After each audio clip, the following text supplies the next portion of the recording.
နာနဲ့ခင်းမှာကောင်းသောနာနဲ့ခင်းဖြစ်ဖို့အတွက်အရေးကြီးတယ်ပေါ့လူတိုင်းမှာကောင်းသောနာနဲ့ခင်းဖြစ်သလားလို့ဆိုမဖြစ်ဘူး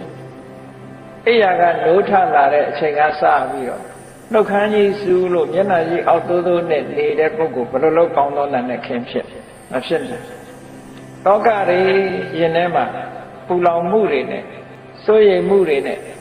နာနဲ့ခင်းတစ်ခုကိုဖြတ်တန်းမဲ့ဆိုရင်ဘယ်လိုလုပ်ကောင်းသောနာနဲ့ခင်းဖြစ်အဲ့တော့ကောင်းသောနာနဲ့ခင်းဖြစ်ဖို့အတွက်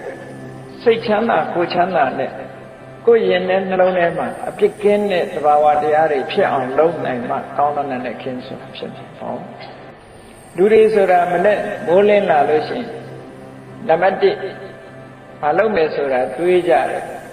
အာယုန်တစ်ခုပေါ်မှာတွေးကြတယ်စိတ်အလုံးလုံးတွေးပြီးရင်မလုပ်လဲပြောကြပြောပြီးရင်မလုပ်လဲကိုယ်ထိလက်ရောက်လောက်ခံကြဟောပထမစိတ်ကူးတယ်ဒုတိယနှုတ်ကထုတ်ပြောတယ်တတိယကအလုံးလုံးတယ်ပြောလို့တာကကာယကံဝစီကံမနောကံဆိုတဲ့အထက်မှာမနောကံဆိုတာစတင်ပြီးတော့ဖြစ်လာမနောကံဖြစ်ပြီးရင်ဝစီကံဖြစ်တယ်ဝစီကံဖြစ်ပြီးမနောကာယကံဖြစ်တယ်လို့ကာယကံဝစီကံမနောကံလို့ဆိုတဲ့ဒီကံသုံးပါးနဲ့လှုပ်ရှားဆောင်ရွက်မှုတွေအတွက်ကိုယ့်အတွက်ကောင်းကျိုးချမ်းသာကိုရစေနိုင်တဲ့အလုပ်တွေဖြစ်ပါမှကောင်းသောနာနဲ့ခင်းဖြစ်မယ်အဲ့ဒါလို့မဟုတ်ပဲနဲ့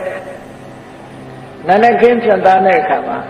မကောင်းတဲ့စိတ်တွေမကောင်းတဲ့အတွေးတွေမကောင်းတဲ့အပြောတွေမကောင်းတဲ့အလုပ်တွေနဲ့ဖြတ်တန်းသွားပြီဆိုရင်ဒီနာနဲ့ခင်းဟာအယုတ်ဆိုးအချီးတန်ပြီးကိုယ့်အတွက်အကျိုးမဲ့ဖြစ်စေနိုင်တဲ့နာနဲ့ခင်းကြီးဖြစ်သွားတာပေါ့အဲ့ဒါလိုပဲနေ့လည်ခင်းတို့ညနေခင်းတို့ဆိုတာလေကောင်းသောနေ့လည်ခင်းကောင်းသောညနေခင်းဖြစ်ဖို့လိုအပ်တယ်ပေါ့